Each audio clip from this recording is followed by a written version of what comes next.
Well, after so much analysis of Life is Strange, we're finally going to get to the dialogue. Let's learn how to write dialogue using the lessons we've learned from Life is Strange. Well, there's a lot of lessons, so this is going to be split into two. The second episode, we're going to cover the good stuff, the structural stuff. In this episode, we're going to cover the not-so-good stuff, and I think everybody knows what I'm talking about for shizzle yo, as they say. Life is Strange is a middle-aged man putting words in the mouth of a lesbian teenager, and boy, does it not work, at least not for the first couple of episodes.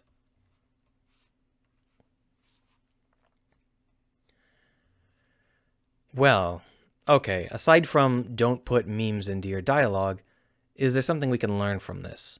Well, yeah, we can learn how to be much, much better dialogue smiths if we understand why this is such a bad way to do things. So you may have heard of this concept before when someone would say, their writing is timeless, or you need to write timelessly. And you might have thought, I'm not a genius. Aren't you expecting too much of me to write something that'll still be worthwhile in 100 years or whatever? No. Much of the time, what they mean is literally timeless, without specific time. The basic idea is that if you write something distracting, it's distracting. So stop putting distracting shit in your writing. Right? Let me go ahead and give you a basic example. If you've ever had any kind of creative writing course, you may have gone through this phase where someone says something and then, he said. And then you go, blah. She said. And you might have been like, said is so bad. I'm just using the same word over and over and over. Let's use other words like he mumbled. And she screamed.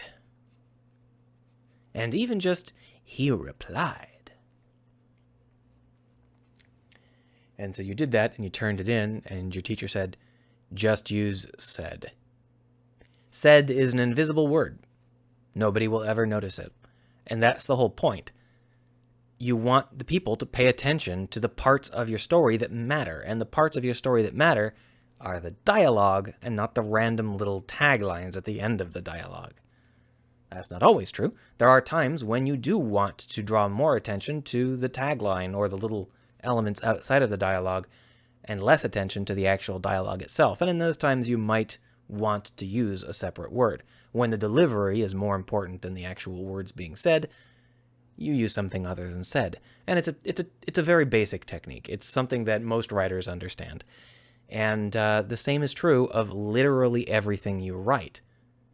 You want to write timelessly in that you want to put things in that don't distract from what you're trying to say. You want the reader or the audience to see the things you want them to see and not to get distracted by other things you've put in. So let's go ahead and talk about some good and bad examples. Let's start with some bad. There is a moment in the first episode where poor Max breaks her camera and she's sitting in the truck and she's like, "Oh, my camera broke. Are you cereal?" Oh, why did she say that? Now I'm too distracted by the fact that she said cereal to really feel like she's feeling anything about her broken camera. Now, I think that the writer was trying to give her character. I think the writer thought people need to understand that she's young and memey and internety. Perhaps they did not realize that they were going to hire some top-flight voice actresses, because they did not need to write anything like this. The voice actress could handle absolutely everything that they needed in terms of characterization in a much subtler way that didn't distract. And this line would have actually been better, just flat out better, if they hadn't put in the meme. If they had just said, "Are you serious?" you would have been able to feel the fact that she was kind of annoyed and, a little bit, somewhat upset that her camera had gotten broken. It's her only camera. So obviously, it would have been better to not distract from the thrust of that emotion. We don't want people to read that line or to hear that line and then go, "Oh, she's not that upset because she's cracking stupid jokes, and they're really bad jokes." Instead, we want them to say, "Oh, yeah, she's kind of upset